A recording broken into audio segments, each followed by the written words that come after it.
സാരിയാണ് കേട്ടോ. രാവിലത്തെ മഴ കാരണം എവിടെയെങ്കിലും മൂടി പൊതിച്ച് കിടന്നുറങ്ങിയാലോ എന്ന് വിചാരിച്ചപ്പോഴാണ് എൻ്റെ കണ്ണിൽ ഈ ഒരു സാരി ഉടക്കിയത് കേട്ടോ. കുറച്ച് നാൾ മുമ്പേ അമ്മയുടെ ഫ്രണ്ട് എൻ്റെ ഈ സ്റ്റിച്ചിങ് വീഡിയോസ് ഒക്കെ കണ്ടിട്ട് അമ്മക്ക് കൊടുത്തതായിരുന്നേ. കണ്ടപ്പോൾ ഒത്തിരി ഇഷ്ടം തോന്നി കാരണം വെട്ടാണ്ട് വെച്ചോണ്ടിരിക്കുകയായിരുന്നു. പക്ഷെ ഫൈനലി വെട്ടി.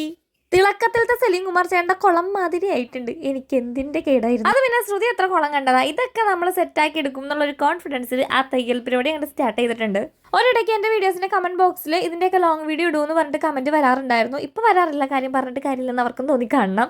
സത്യത്തിൽ എനിക്ക് ഇതിൻ്റെയൊക്കെ ലോങ് വീഡിയോ ഇടണമെന്ന് ആഗ്രഹമില്ലാഞ്ഞിട്ടല്ല, ഒന്ന് കണ്ണ് തെറ്റിയിട്ടുണ്ടെങ്കിൽ ഇതാണ് ഇവിടുത്തെ അവസ്ഥ. ഇതിൻ്റെ ഇടയിൽ ഒരു കണക്കിനാണ് ഞാൻ ഇത് തന്നെ തട്ടിക്കൂട്ടി സ്റ്റിച്ച് ചെയ്ത് ഒപ്പിക്കുന്നത്. അപ്പോൾ നമ്മുടെ ഫൈനൽ ലുക്ക് എപ്പടി. ഞാനൊരു കോട്ട് കോളർ വെച്ചിട്ടുള്ള ഒരു ടോപ്പാണ് സ്റ്റിച്ച് ചെയ്ത്. നടുക്കൊരു ഷോ ബട്ടണും കൂടി വെക്കണം എന്നുണ്ടായിരുന്നു, പക്ഷെ കിട്ടാത്തതാണ് ഞാൻ പിന്നെ വെച്ച് അഡ്ജസ്റ്റ് ചെയ്യുക ചെയ്തത്. ഈയിടെയായിട്ട് എനിക്ക് എന്താണെന്ന് പറഞ്ഞൂടെ കോട്ട് കോളർ ഡ്രസ്സുകളോടൊക്കെ ഭയങ്കര ഒരു ആരാധന, ഒരു പ്രേമമാണ്. അപ്പോൾ അതാണ് ഇന്ന് സ്റ്റിച്ച് ചെയ്ത്. എനിക്ക് ഭയങ്കര ഇഷ്ടപ്പെട്ടു. ബാലൻസ് പീസ് വെച്ചിട്ട് തട്ടിക്കൂട്ടി ഒരു പാൻറ്റും കൂടി സ്റ്റിച്ച് ചെയ്തിട്ടുണ്ട്. അപ്പോൾ നമ്മുടെ ഡ്രസ്സ് ഇഷ്ടമായെങ്കിൽ ഒന്ന് സബ്സ്ക്രൈബ് ചെയ്ത് കൂട്ടാക്കണം, ലൈക്ക് ചെയ്യാൻ മറക്കരുത്. അപ്പോൾ നാളെ കാണാം.